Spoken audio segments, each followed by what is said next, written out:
Ik ben Monique Hageman, 52 jaar. Ik ben al 30 jaar bekend met MS. Ik heb 2 volwassen zoons, 24 en 21. Ik woon nog steeds zelfstandig. Met behulp van een heel lief PGB-team om mij heen. Van allemaal dames die mij bij Tourbuurt helpen en verzorgen en begeleiden.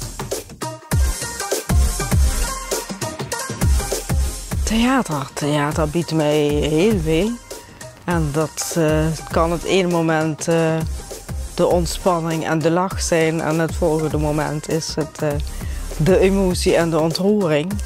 Ja, en dat is nou net het mooie eraan. De verschillende emoties die je mag voelen.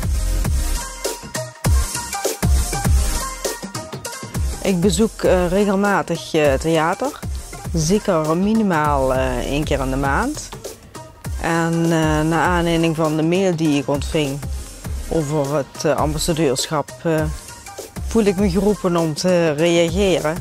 Omdat ik de laatste tijd stukjes aan het schrijven ben voor mijn eigen website of Instagram laten zien dat ook mensen met een beperking nog kunnen genieten van het leven. Dat staat voorop.